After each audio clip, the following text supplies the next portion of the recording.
The European dream is still alive. You know what Brighton need to do to finish 8th, and the other results that could go your way, they don't seem too unrealistic. But the only thing we can influence is our result, our preparation for the game, and that's what we try to do. The other results we can't influence. We keep an eye on them at all? No, we try to focus on us. Okay. What did you make of that Europa League final? It's a very different Spurs side than what we've seen for this season. Yeah, they played the final. I think both teams felt a lot of pressure, and in the end, Tottenham won. They play very mature. They score 1 goal, and that's why they deserve to win. So congrats to them. I don't think the celebrations have stopped. They've got a parade this afternoon as well. It's not the usual preparations before a game. That could help you, perhaps?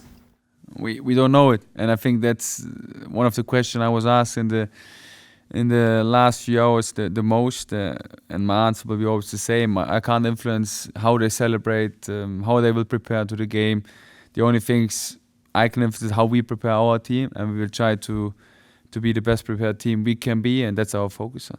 Yeah, apologies for the unoriginal question then, but also there's the flip side to that, isn't there, where it could be a bit of a party atmosphere at their stadium on Sunday, and that could be quite a hot atmosphere. That's why we don't know what we will face there. We don't know how the atmosphere will be. We don't know which team we will face, in which mood they are. So that's why they're all factors and things we can't influence. And I just repeat myself, the only thing we can do, the best way we can do, is that we have a good training session, that we have a good trainings week, that we are mentally and physically ready for this game, because one thing will be 100% there. We will face an opponent. They can beat every team in the league. They have individual quality. They play high intense football. So that's what we have to expect, and therefore we have to prepare. Okay. Team news wise, is there anyone back? Any new absences? No, I think it will be the same squad like we had. So yeah, positive things. No, Georginio is not available. Unfortunately, he didn't make it, so we won't risk anything. So he will be back in pre-season. Okay, and João Pedro, will he be back? Yeah. So with João, we had a small issue in training, a type which isn't uncommon from time to time in all football clubs, and we dealt with it internally, and the matter is closed. João is an incredible football player. He's a match winner for us. He's a great player. That's why we invested in him. But there are principles, there are values from my side. They are non-negotiable, and it counts for everyone. Everyone has to stick into them, and there I don't make any compromises. So I'm sure that João is still a young player, and there's still a lot of potential where he will grow, and I'm sure that he will learn from this and come back stronger next season. So I'm really looking forward to see him renewed and reinvigorated at his highest peak into our team, and that's all what I will say to this. You know how football works. Fans can overreact sometimes, and they can jump to conclusions. They can think, well, that's it then. But you don't see it that way at all. No, the only thing is like how we dealt with it as a football club, how we dealt with it as a team. Yeah, it seemed like it didn't affect the squad at all, because the results you've ended up getting against Wolves and Liverpool, it just shows that you're still completely focused. We are fully focused. We always emphasize that we can only be successful as a group when we feel this togetherness, when we have this togetherness on and beside the pitch, and that's what we really try to emphasize every day. Last one for me. We've heard that we expect Olivier Boscagli to join from PSV. He's a defender that the club seems to have been after for a while, so it wouldn't be the most surprising transfer. Nothing official yet, but can you say anything about that or his qualities? I think it's not the right time to speak about new players. I think we have to be really focused on the squad we have at the moment. There will be enough time to talk about new players, new signings, but at the moment we really want to focus on the last game. We really want to give our fans the win they deserve, the performance they deserve from us, and that's what we try to focus on. Okay, thank you. Hi Fabian, sorry, just back to the team news. Will João Pedro be playing available on Sunday? I think I said everything. So João won't be in the squad, and the rest, I think I said everything. In terms of Tottenham, will your players be giving them a guard of honour when it comes to the start of the match? So, like we did against Liverpool, I think if great clubs achieve great things, and it's always a positive thing if also English clubs achieve great things in the international cups. So I'm very happy for them, and of course they deserve it, so we will do it. You spent time with Ange Postecoglou at Tottenham before you joined Brighton. How happy are you for him to see the success he's had? Because he's had to deal with a lot across this season. I'm happy for him because he's a very good guy. He deserves this. He deserves it, and he has a lot of pressure and how he deals with it. I think it's a role model for young coaches as well, like me. So I'm very happy for him. I know that he works hard for this, and what I really like is that he said it already in September. I think after a game against Arsenal. So he's a man who can look in the future, and that's something very impressive. Success in a second season, though, is that a bit of pressure on yourself as well? What do you mean with success? So how you want to define success? I wouldn't say that we played this season an unsuccessful season. So therefore, it's always a question how you define success. If you only define success to win a title, then of course we weren't successful this season. But in my side, in my opinion, we achieved a lot of things, and we play a successful season. So therefore, it's always a definition of success. But for sure, we are trying to go for a title. We have ambitions. We want to reach something, and everyone who knows me knows that I'm not satisfied.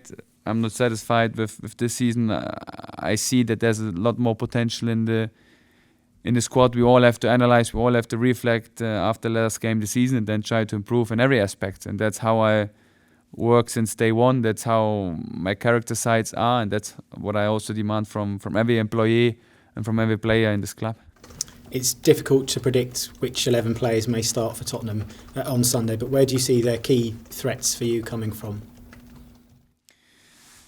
Like I said, they're a team. They have individual quality all over the pitch, so no matter who's playing as a winger, Son, Johnson, they're all fast. They have great strikers, no matter who's playing there.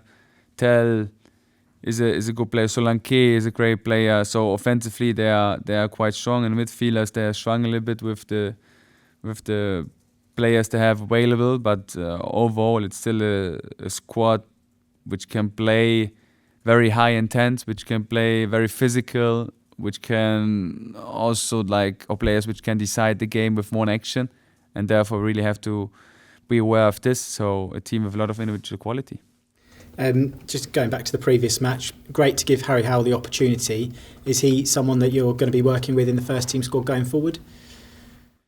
Yes, but Harry is not the only young player, so I always try to emphasize the way Brighton of Albion is working. We want to give young players the chance, and I said it just after the game. For me, it's not a question of age, it's more the question of quality, and if you deserve to play for the first team, if you deserve to be in the first team environment. And Harry did an incredible job, did a really good performance against Liverpool, and now it's about staying humble, staying grounded, keep working hard, and then I'm sure that he can be a role model for all the other young players in the academy, that if you work hard, you have a chance to be a first team player.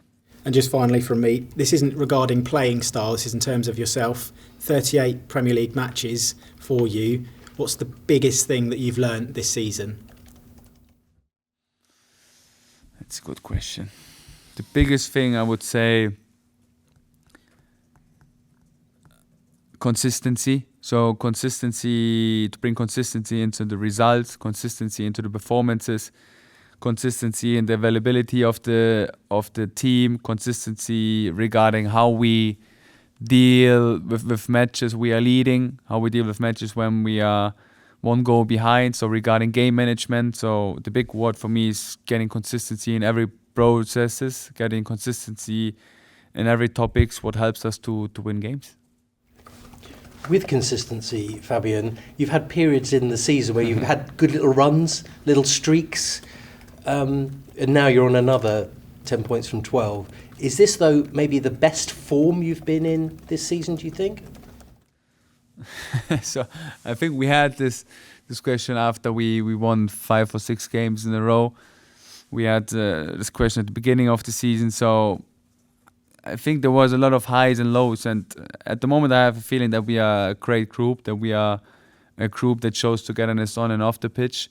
And we show good football. We show good football out of possession. We show good football in possession. So I have the feeling that the players are now adapting more and more to the demands from the Premier League, adapting more and more to our style of play, and find each other. So we talk a lot about connections, and I think the more time you spend together on and off the pitch, you build this relationship, you build this connection. That's what I felt in the last week. So it should be, when you say the phrase "trust the process," that in the end of the season you should have the feeling, something is growing there together. Something was built over the last month, and I think we all have the feeling. You certainly seem to be building connections at the top end of the pitch. 11 goals in the last 5 games. How excited are you about the way that you're creating chances in games?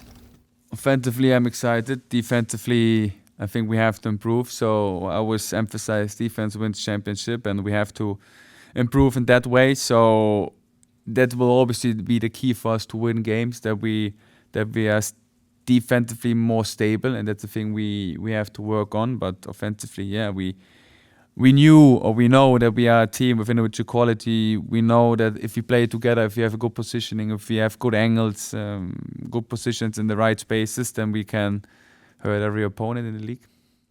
And what did you take away from the game against Tottenham earlier in the season? Obviously, you were trailing in that game, but show resilience to come back again. That's been quite a big feature of your team this season. That's one takeaway. The other takeaway is, don't give Tottenham too much space. Don't give them space where they can combine. Otherwise, they have such a high individual quality to outplay you. So I think this will be crucial.